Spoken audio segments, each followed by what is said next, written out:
Feliz sábado a todos os irmãos. Nós iremos considerar o assunto da lição que estudamos durante essa semana, que vem falando sobre o tema profecia para a nossa edificação. No primeiro tópico, fala sobre fé e não fábulas. Interessante que Pedro, ele teve uma experiência especial com Jesus.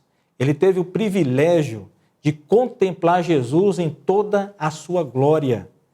E ali ele teve a oportunidade também de testemunhar da presença de Elias e Moisés. Então Elias representa aqueles que irão ser salvos e não vão precisar de passar pela morte. Enquanto Moisés representa a classe daqueles que morreram em Cristo, mas com a esperança da ressurreição.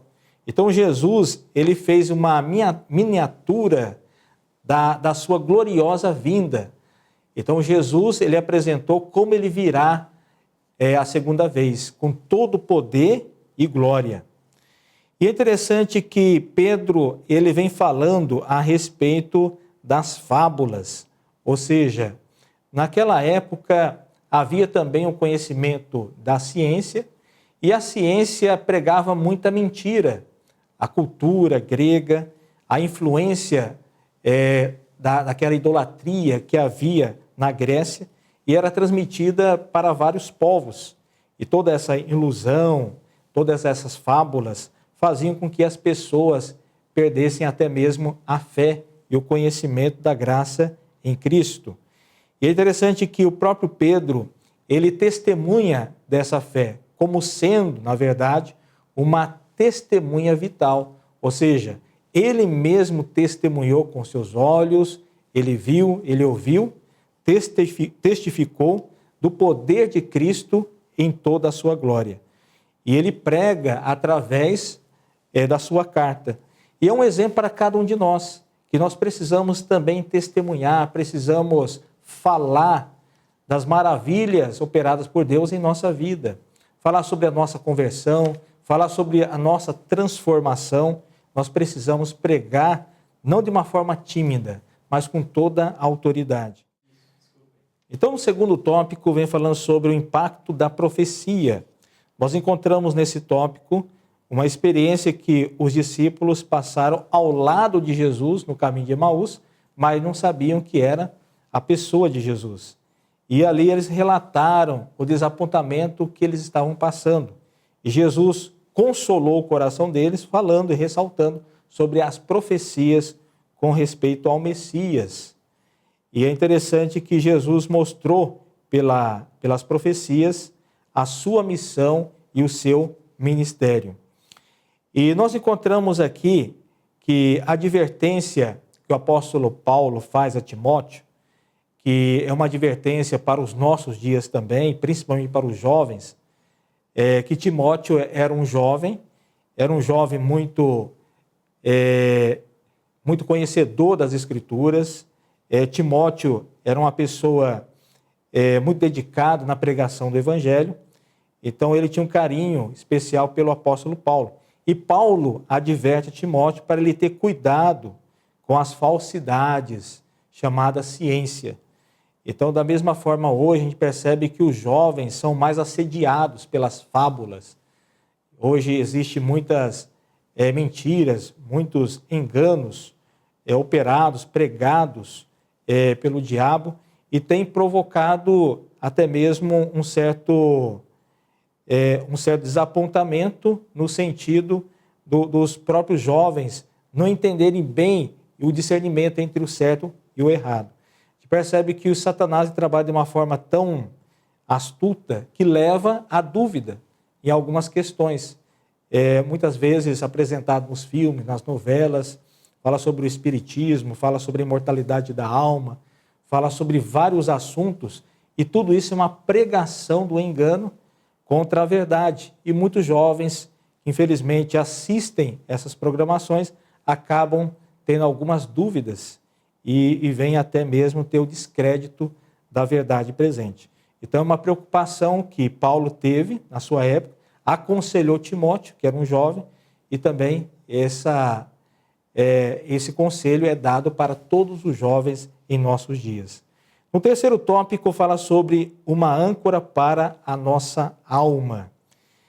Nós encontramos aqui, nesse tópico, que tudo que Deus ele vai fazer ou já fez, ele revelou primeiramente aos seus profetas. Então, homens santificados, homens escolhidos, receberam primeiramente as revelações e agora transmitiu através de cartas, através de advertências para o seu povo. Então, hoje nós temos o conhecimento de várias profecias, como as profecias lá em Daniel, as profecias do Apocalipse, mostrando o que vai acontecer no tempo do fim. Então, são advertências, ou seja, tudo que Deus fez ou fará, então já está registrado nas profecias. E no quarto tópico fala sobre a provisão de Deus para os seus filhos. Então, Deus ele conhece cada pessoa que confia nele. Interessante que ele é um refúgio, é uma fortaleza. Deus ele concede a sua proteção. E através das profecias revela também que existe sim falsos profetas, espíritos enganadores. O próprio demônio trabalha com o objetivo de iludir, de enganar, de seduzir, operando maravilhas, operando milagres. Se for possível, até mesmo foi feita essa advertência por Cristo, né? Pode até enganar os próprios escolhidos, aqueles que estão nos caminhos de Deus, aqueles que têm conhecimento da pura verdade, poderão ser enganados através da sedução, através do engano operado pelos falsos profetas. É uma advertência para todos nós. Então nós precisamos ter o conhecimento da palavra de Deus, ter a convicção da nossa fé para não ser enganado ou iludido. E aqui também vem falando sobre o exemplo de Noé. Então Noé foi um grande profeta em sua época. Deus mostrou para ele que seria destruído o planeta através da água, através de um dilúvio, e ele creu. E assim ele pregou 120 anos. Mas as pessoas não acreditaram nas palavras, nas profecias ali de Noé. Então essas pessoas se perderam na água, foram mortas, perderam a sua vida, porque não acreditaram no dom profético. E nós encontramos também o exemplo de Ló. Então Deus teve tanta misericórdia de Ló, porque ele tomou uma decisão terrível, uma decisão que levou a sua própria família à perdição. Então Ló decidiu morar em uma cidade corrupta, Sodoma e Gomorra. Mas mesmo assim Deus teve misericórdia de Ló, porque ele era temente a Deus. Então Deus mandou 2 anjos, tirou Ló e sua família, mas infelizmente Ló, por essa decisão equivocada, ele perdeu a sua família. E aqui no quinto tópico fala sobre valorizando o nosso libertador. Nós temos a promessa que Deus, ele permite sim algumas aflições, permite a tempestade, ele permite a tentação, mas junto com as provas, as tentações, nós temos aqui a promessa que ele também envia o escape, a saída, ele envia ali o bote salva-vida, ele não permite jamais que uma tentação ou uma prova venha destruir a fé de um filho seu.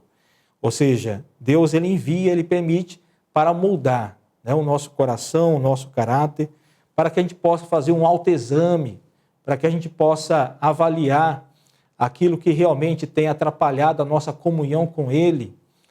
Então, através das provas, através da tentação, nós somos transformados através do poder de Deus.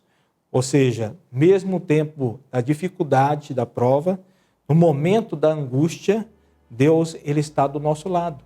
Ele está nos confortando, nos consolando e nos ajudando. Então, que Deus possa tocar os nossos corações, que venhamos a cada dia dedicar mais tempo ao estudo da sua palavra, principalmente dos pontos proféticos, porque nós sabemos que tudo que Deus vai fazer ainda está tudo revelado na sua palavra e na profecia. Então, que Deus venha ajudar e abençoar cada um de nós. Amém.